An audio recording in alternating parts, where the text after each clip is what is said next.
Parliament 20,000 crore का बनाना ये देश के पैसे की बर्बादी नहीं है। बच्चों के लिए स्कूल बनाना, अस्पताल बनाना और सड़क बनाना देश के पैसे की बर्बादी कैसे है?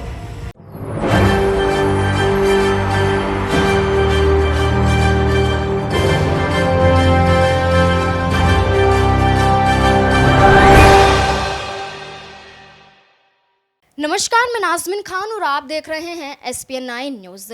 कांग्रेस नेता कन्हैया कुमार यहां पर कांग्रेस की तरफ से अब दिल्ली प्रदेश इकाई के अध्यक्ष बनने वाले हैं, क्योंकि कांग्रेस की तरफ से जिन नामों का जिक्र किया जा रहा था उसमें कन्हैया कुमार का नाम भी सबसे पहले आता है। और कन्हैया कुमार को लेकर जिस तरीके से अटकलें लगाई जा रही थी कि कांग्रेस में क्या कोई बड़ा पद मिलेगा, तो साफ तौर पर तस्वीरें साफ हो गई हैं कि कन्हैया कुमार अध्यक्ष पद के रूप में उतरते हुए नजर आएंगी। ये एक बहुत बड़ी जिम्मेदारी है दिल्ली को संभालने के लिए। अब ऐसे में कांग्रेस की तरफ से यहाँ पर जो दिल्ली प्रदेश अध्यक्ष थे उनका कार्यकाल भी समाप्त हो चुका है और ऐसे में उनका काम ज़्यादातर कांग्रेस को पसंद नहीं आया। इसलिए में अब यहाँ पर चुनाव होगा और यहाँ पर कन्हैया कुमार का नाम साफ तौर पर दिखाई दे रहा है। वही कन्हैया कुमार जो प्रधानमंत्री नरेंद्र मोदी की सच्चाइयों को बताते रहते हैं। गौतम अडानी की बात की जाए तो गौतम अडानी को कितना पैसा यहाँ पर प्रधानमंत्री नरेंद्र मोदी ने खिलाया है, और जितना भी यहाँ पर सरकारी पैसा, जनता का पैसा जो यहाँ पर SBI में लगाया जाता है, LIC में लगाया जाता है, वो पैसा गौतम अडानी की कंपनी में दे दिया जाता है। और उसके बाद यहाँ पर प्रधानमंत्री नरेंद्र मोदी अपना मुंह खोलते हुए नजर नहीं आते हैं। उनकी सच्चाइयों को कन्हैया कुमार ने साफ तौर पर दिखाया है।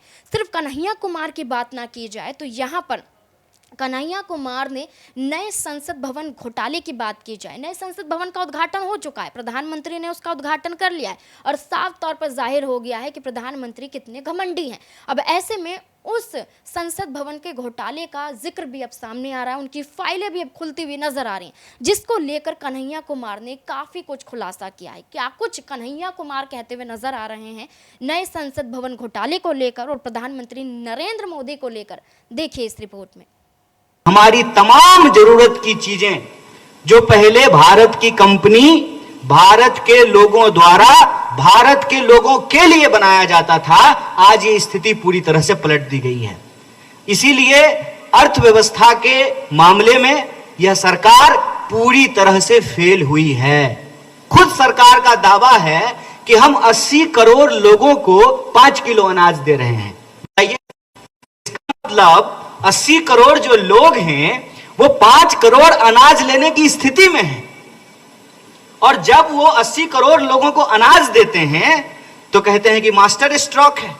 और जब भारतीय राष्ट्रीय कांग्रेस ओल्ड पेंशन स्कीम को लागू करने की बात करती है, महिलाओं को बस में फ्री पास देने की बात करती है, 10 लाख का इंश्योरेंस देने की बात करती है, तो कहते हैं कि रेवरी पॉलिटिक्स हो रहा है।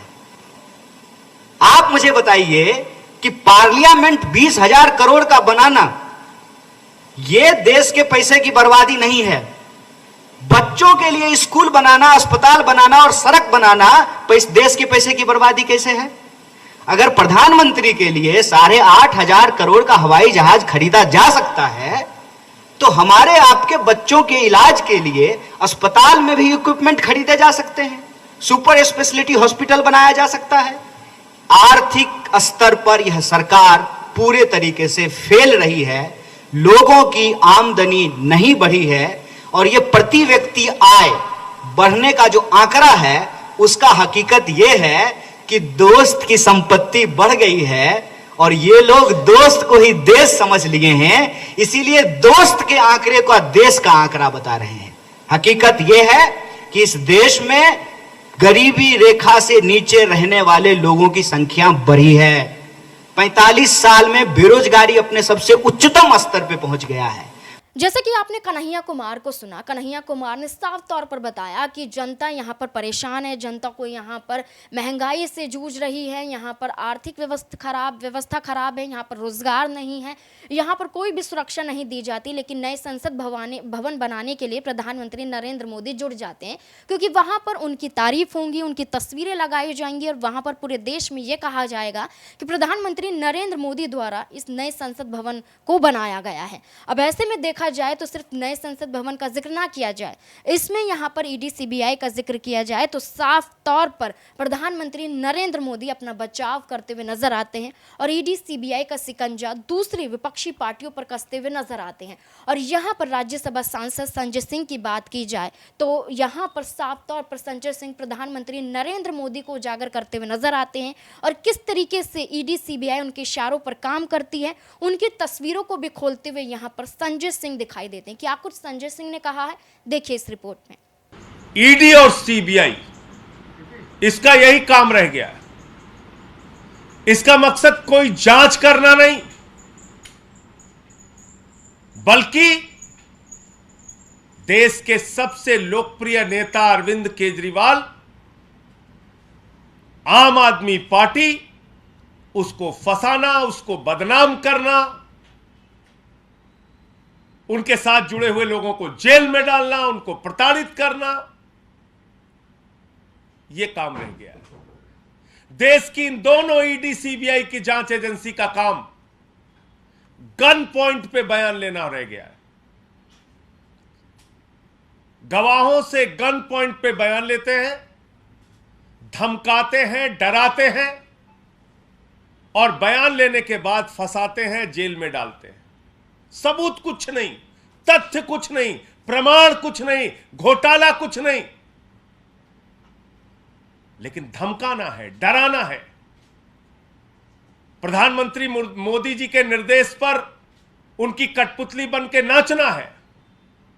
यह काम ईडी और सीबीआई का हो गया है और कई प्रमाण हम पहले दे चुके हैं, आज और बहुत सारी चीजें आपके सामने रखेंगे। क्या भाषा बोलते हैं ये लोग, और इसके दो तीन बड़े किरदार हैं। एक संजय मिश्रा है जो ईडी के डायरेक्टर हैं, दूसरा वहां पर एक महिला अधिकारी है भानुप्रिया, तीसरे एक सीबीआई के अधिकारी हैं अनमोल सचान। आप कल्पना करेंगे, आप सोच सकते हैं कितना बड़ा आपराधिक कृत्य ये अधिकारी कर रहे हैं, कितना बड़ा अपराध अपने ड्यूटी के साथ।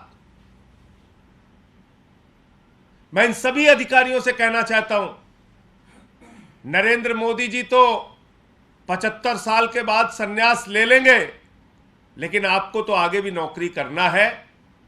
न्याय कीजिए, ईमानदारी से अपनी ड्यूटी का पालन कीजिए। ये डराना, धमकाना, ये गन पॉइंट पे बयान लेना, ये कान फाड़ना, ये कहना कि तुम्हारी बेटी कॉलेज कैसे जाएगी देख लेंगे, ये सब बंद कीजिए। किसी के बाप को बुला के बैठा के धमकाया जा रहा है, किसी की पत्नी को बुला के बैठा के धमकाया जा रहा है, किसी की मां को बुला के धमकाया जा रहा है।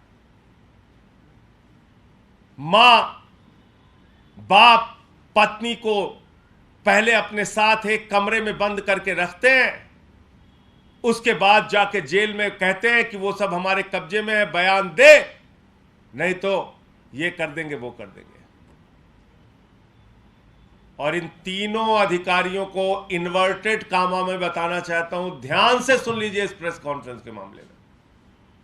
इस प्रेस कॉन्फ्रेंस के माध्यम से बहुत ध्यान से सुन लीजिए कि अब आपके द्वारा लिखे गए बयान और जिस बयान पर जबरन आप हस्ताक्षर कराने के लिए प्रयास कर रही थी, उसका साक्ष्य हमारे पास आ गया है और समय रहने पर उसको उजागर करेंगे। बहुत सारे साक्ष्य आप लोगों के, हम लोगों के पास आ चुके हैं कि किस तरीके से आप ये पूरी जांच कर रहे हैं, किस तरीके से पूरा ये षड्यंत्र रच रहे हैं, पूरा खेल कर रहे हैं। उसके पूरे साक्ष्य हमारे पास आ चुके हैं। क्या शुरुआत की जांच की इन्होंने, और इस पूरे मामले में ईडी में आईओ तो है जोगिंदर सिंह, लेकिन उनकी कुछ चलती नहीं, वो कुछ नहीं कर सकते अपनी मर्जी से। संजय मिश्रा के इशारे पर भानुप्रिया जो एक महिला अधिकारी है, उसको निर्देश दिया जाता है, ऐसे प्रताड़ित करो, ऐसे मारो, ऐसे धमकाओ, ऐसे गालियां दो, ऐसे अपमानित करो, और बयान लिख के जाती है, बयान लिख के बोलती है इस पे साइन कर, ये लिख के दे रही हूं, इस पे साइन कर। ये भाषा होती है उस अधिकारी की। और ऐसे तमाम साक्ष्य और प्रमाण हम लोगों के पास आ चुके हैं जो कोर्ट के सामने हम लोग रखेंगे।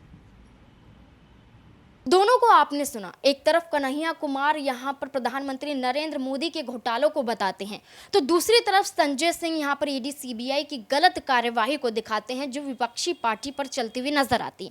अब इन दोनों मुद्दों को जोड़कर देखा जाए तो क्या अब यहाँ पर ईडी सीबीआई प्रधानमंत्री नरेंद्र मोदी के खिलाफ जांच करती हुई नजर आएगी? क्योंकि सीधे तौर पर घोटाले में नाम तो उनका भी जुड़ रहा है, जिस घोटाले में विपक्षी पार्टियों को जोड़कर उनके खिलाफ जांच करवाई जाती है और जेल में पहुंचा दिया जाता है। तो ऐसे में क्या यहां पर प्रधानमंत्री नरेंद्र मोदी के खिलाफ भी जांच होती हुई नजर आएगी?